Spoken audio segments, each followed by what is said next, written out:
Bonjour à tous, le menu aujourd'hui c'est une Lamborghini Terzo Millennio, un record du monde pour Koenigsegg, une visite des ateliers de restauration Pagani et redécouvrir la Porsche 911 de manière originale.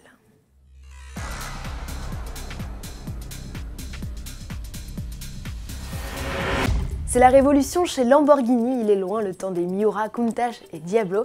Si le constructeur italien sait toujours faire des sportifs ultra désirables comme l'Aventador ou l'Huracan, le 4 décembre prochain c'est un SUV qui étoffre à sa gamme, le fameux Urus. Ce n'est pas le seul tournant que s'apprête à prendre la firme au taureau ces prochaines années.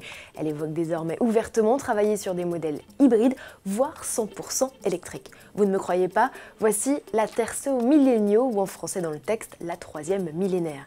Développée par Lamborghini et deux laboratoires du MIT, prestigieux centre de recherche, c'est la voiture de sport électrique de demain, celle qui doit créer les rêves de la prochaine génération selon Stefano Domenicali, le patron de la marque.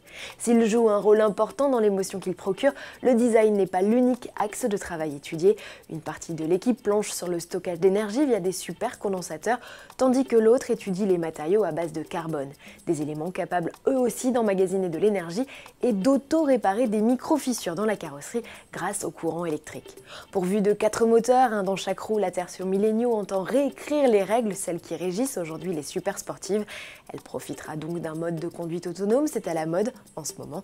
Quant à sa sonorité, Lamborghini travaille à ce qu'elle soit aussi excitante que celle d'un V12, tout un programme.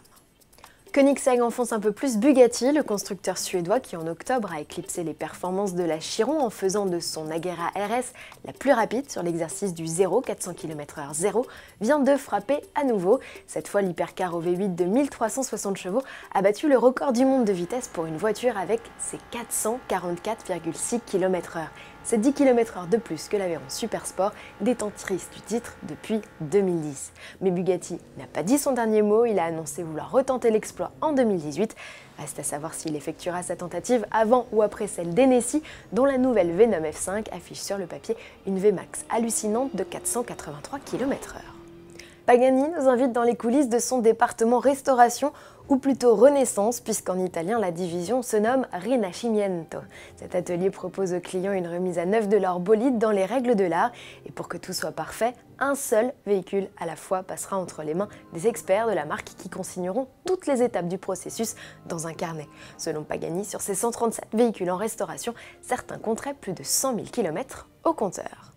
Pour finir, une vidéo clin d'œil de Porsche, alors que l'on a appris début novembre la disparition de Peter Schulz, qui sauva la 911 dans les années 80, le constructeur allemand lui rend aujourd'hui comme un hommage avec cette vidéo faisant le parallèle entre la première et la 7e génération de l'iconique sportive.